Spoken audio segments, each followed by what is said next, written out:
It might only feel like yesterday when we saw those first previews for JoJo's 9th part in this mysterious new JoJo, but the JoJoLands has already reached its 1-year anniversary of serialization with its recently released 12th chapter, and now that we've spent a decent amount of time with this new part and have gotten more familiar with its characters, setting, and story, I wanted to make a video reflecting on this past year of JoJo and talk about what I think of part 9 so far, all of the good and the bad, as well as take a look at some community feedback and see what you guys think of it too. So to start, my biggest takeaway from the JoJoLands so far is that, in contrast to nearly every other part, the main cast are all idiots.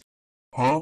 Don't get me wrong, they're fun, lovable, and semi-capable characters who I enjoy reading each month, but they're all flawed and immature in some obvious way, which makes their dynamic and the part as a whole feel completely unique, as their interactions are unhinged and unpredictable, with no clear guidance or voice of reason. With the main JoJo, Jodio, having a severe lack of empathy and possibly antisocial personality disorder, while his older brother Dragona is impulsive and grasping, motivated by material wealth. Paco Labyrinthus, while lovable, is a kleptomaniac with a short temper and violent tendencies, and Usagi is a suspected drug addict with extremely reckless behavior. And in the latest chapter, we seem to have gained a new ally, Charming Man, who would be the oldest member of the cast at 21 years old, and ironically, for being introduced as a villain, has the most empathetic motivation of them all, searching for the truth behind his brother's disappearance, when Jodio and the rest of the crew have yet to find their purpose beyond just scoring an easy payday. But this lack of motivation and the immoral practices from the main characters are by no means a negative aspect of the story. Rather, that is the story, and how Araki's writing is evolving over time, as Jodio contradicts a lot of Araki's own philosophies when it comes to writing heroes. And the first volume of Part 9 is titled Departure, which yes refers to the start of Jodio's story, but could very well be a double meaning, also expressing how Araki is leaving behind some old ways, and Part 9 is a departure from what came before. As he's made the hero of the story a child who gophers drugs to criminals, sells drugs at school, steals millions from an unsuspecting tourist with no just cause, and feels no remorse for his actions, with the end goal to become filthy rich. Although admittedly, we don't know what Araki means by filthy rich yet, and neither does Jodio himself. Yes, we have the whole mechanisms monologue, but that's not Jodio's internal thoughts in chapter 1. It's a narration through the voice of Jodio speaking to us from outside the story and time. As he says, this is the story of me becoming filthy rich, and vaguely explains how he gets there. So right now, the main characters are not admirable people, but that's kind of the point. As Araki says in the author notes of volume 1, we find our 9th protagonist in a 15-year-old boy. I consider 15 to be the age where a person's feelings towards the future are the most vibrant. As the author, my hope is that the protagonist will mature and develop admirably over time. So unlike the previous JoJos, who from the get-go are guided by their innate sense of justice and form groups around a good cause, Jodio does not, and so far the story isn't him trying to stop an abject evil or to save someone, or does he see anything wrong with the world?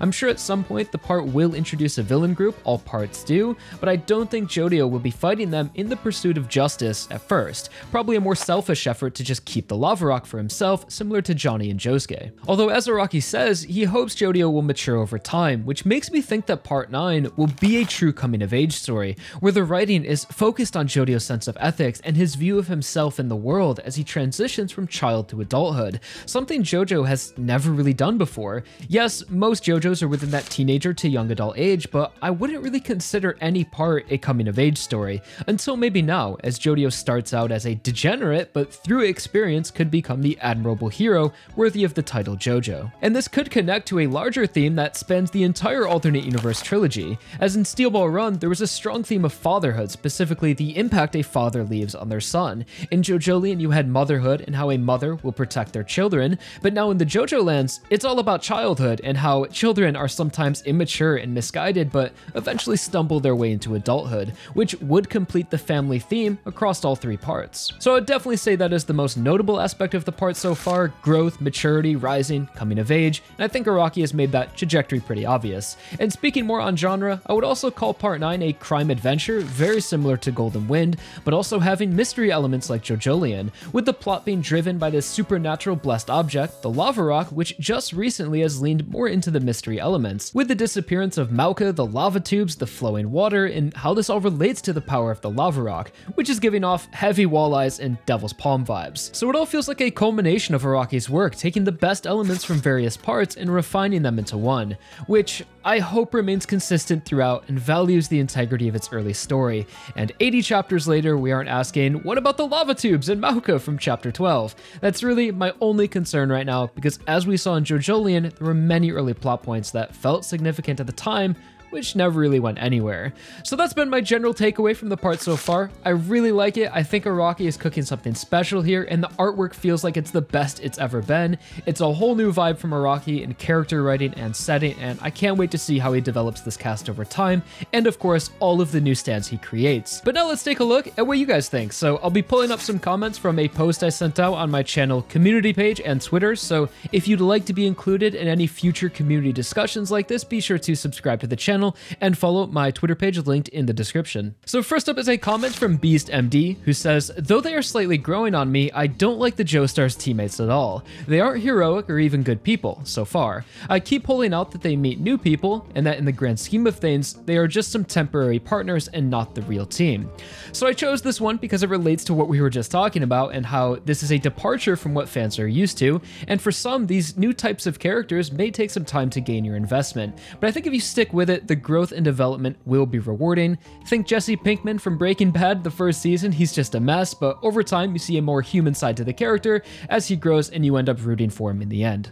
Delfino says, really enjoying it so far. I love that the group feel like actual teens, getting wrapped up in something way bigger than themselves. I can see it leading to some good character growth over the part, but it has a bit of a slow start, so I'm curious what the main plot will actually be. I totally agree with this sentiment about the group feeling like actual teens, as without a mature, experienced mentor type character, there is a lot of novelty created by their sheer incompetence, seeing how quickly things can snowball and how they kind of create a lot of their own problems and don't always know what to do, which definitely reminds me of stories like Stand By Me, for example, another coming of age. Henry says, characters genuinely feel fresh and so diverse. My hot take is that the stands do kind of feel hyper-specific, and I kind of miss the middle ground that parts 5 and 6 had in its simplicity and stand abilities. That's my opinion, and the fights are still top in the industry. I can totally see where they're coming from here, and that was a common complaint I saw. People wishing that there were more humanoid type stands that were more combat oriented and could do more things, as not a single member of the main group has a traditional punch and go stand. So I get they might not be as appealing as a Star Platinum or Crazy Diamond, but realistically, the alternate universe has been full of these wildly specific and bizarre stands that don't punch, but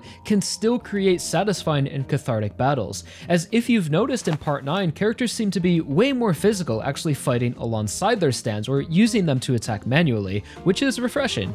And speaking of stands, Micho says, I love JoJoLands because it's one of the most anything can happen parts in all of JoJo's. Makes me wonder if Jojo's stand will evolve at one point in the series. So Jojo's November rain has been a bit of a concern for me, as in every fight, all we've seen it do is make heavy rain. We've even learned its range is quite limited.